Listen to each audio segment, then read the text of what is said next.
New off, Aboriginal Orientalism. First, the critique is all about gameplay, creating an Orient which only ignores the implications ensued upon Native Americans. Only by offering the critique that the affirmative creates an Orient and increases the oppression. Edwards, 2000. The third impulse of the hand is the more difficult to identify and explain. The certainty has a broader, more political appeal. The source of development and part of the mystical knowledge about the truth and wisdom from the East. The Orient has become a toy of gameplay required to masquerade normal real life. The curiosity poised with the desire and replication of the beauty and ugliness of the Orient answers the psychological and social needs. And to imply the critique is a meta-narrative, one must create an Occident, and creating the Occident, the negative gives, the affirmative gives a specific which fails to make a cognitive critique. Edwards, 2000. For the present purposes, however, I am focusing elsewhere on the demonstration of the larger material Orientalist imagery. Earlier in the 20th century, Americans produced the assault of a much more vivid array of the Orientalist imagery produced in the context of the high visuality and focused on a simultaneously shifted eye of Orientalism they refer to a myriad of ways in which people represent and employ the Orient in diverse political, social, and cultural processes, and the purposes range from imperialism to celebration. Orientalism is conflicted with a multi-local and cannot be understood cumulatively with retrospectively and thinking about the Orientalist visually imagery and leading to the specific place and time of the players, and Orientalism can prevent real social change. Edwards, 2000. In the case of American Orientalism, period from 1970 to 1930, the political, cultural, and psychological horizons were expanding beyond the variety of the others, including Native American people. The American population construed the appointed progress of the rapid industrialization, urbanization, territorial expansion, and the economic upheaval. It also allowed to declare the convictions of the affirms the values, as also to the economic opportunities of various experience, and ultimately incorporated new options of lives. The Orient is both a tool of scrutiny and a foil for social change. Basically, the idea is that the Orient of the Occident of the negative team is creating a world in which the suffering mindset is creating the suffering mindset of the Occident of the negative the affirmative team is establishing a society in which the Orient of the Native Americans is continually regressive and neglected in the status quo. That's the argument made by Edwards in the Orientalism claim. And on Nietzsche, this is a direct impact turn to the case. There's absolutely no reason why the case isn't an impact turn to Nietzsche and Nietzsche isn't an impact turn to the case. This is just true.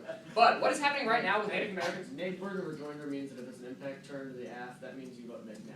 Yeah, neg burden of rejoinder, if it's an impact turn to the AF, you vote neg now. And also, the Native Americans are collapsing right now. The Freiberg 2000 evidence specifically talks about it. Unless we address the situation in the status quo, Native Americans will collapse. The collapsing of Native Americans means they can no longer suffer, they just die. Whenever they die, they don't get to experience the life of suffering that Nietzsche proclaims, meaning that the K doesn't solve for anything and only advocates a world in which suffering decreases because death increases, and specifically for Native Americans. And this is directly just an impact turn to the affirmative because whenever the massive increase of suffering comes from the nuclear conquest that the affirmative team is claiming would happen after the debate, then the entire planet would be suffering, not just Native Americans, so voting negative would solve Nietzsche. This is directly against the entirety of their AF. No reason to evaluate it. Also, his interpretation of suffering during cross-examination is an indication as to why. Yeah, they just don't understand what suffering is and give a horrible interpretation. It takes them a long time. Even if they do, the suffering we isolate is the ones he tries to solve. Suffering we isolate is stuff the ones he tries to solve. And now onto the critique. Specifically, this is where the debate should be, but they're just putting up bullshit about the affirmative and Nietzsche that doesn't really matter. First, our subpoint A, the Rensick in 2006 evidence talks about, and knowledge of the past of America needs to be brought up through an interpretation which Native Americans have suffered.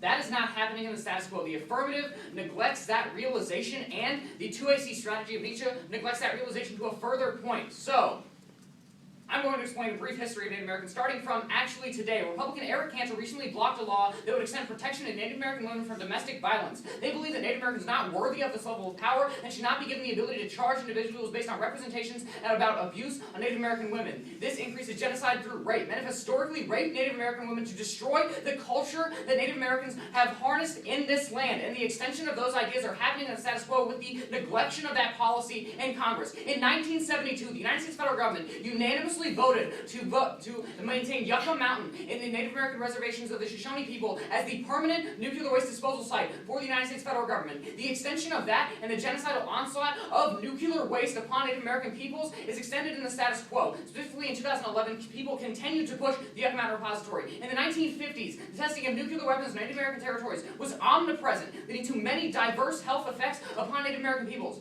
In the 50s as well, there were forced sterilizations on 40% of fertile Native Native American women, and 25% of Native American men were imprisoned. 12 times the national average of death from preventable diseases is true on Native American lands. 47% of Native Americans suffer from abject poverty compared to 11% in the United States. These are all increasingly horrific issues, and 140,000 miles, all the roads on Native American lands are structurally deficient. It is an atrocity of the status quo. The genocidal onslaught starting in 1492 has continued in the status quo through the nuclear genocide, the transportation genocide, and the ignorance genocide upon Native Americans. The imposed assimilation of Native Americans was forced because they were forced onto reservations because the genocidal war was too expensive for the United States to impose, so they decided to accept them and destroy their culture. This is what is happening to the Native Americans, and is what has happened to the Native Americans. This is what the affirmative is neglecting in the status quo. And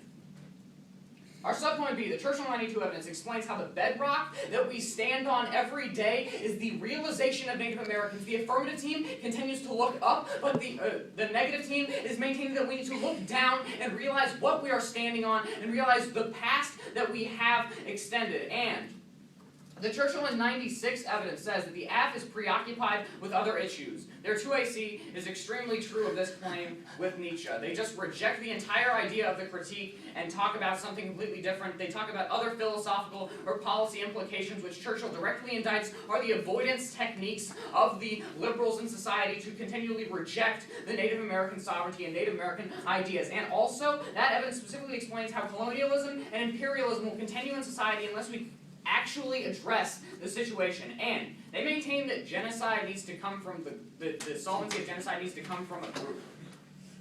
That's just fucked up. Freiberg in 2000 evidence specifically indicts how the cultural native genocide is happening right now. My speech earlier about what has happened to the Native Americans proves this genocide in the status quo. The Freiberg evidence specifically indicts how contradicting every majority culture instance, such as the affirmative, is critical to realizing that the status quo and the Native American population is continually oppressed. Only when we realize that can we stop this genocide. We have an obligation as individuals. The Jovanovic and Wood evidence talks about how we need to stop this genocide. That obligation itself is an impact turn to Nietzsche. Nietzsche's just dumb. And the second Freiberg evidence just extends the ideas of rethinking this evaluation. And the alternative, to pursue indigenous land return, the impossible realism of the alternative forces everyone in this round to think and realize the woes of our past. It forces us to realize the bedrock that we stand upon. And it forces all of us to stand in the building that is collapsing in a fiery haze as the nation collapses. Over for Crosshairs.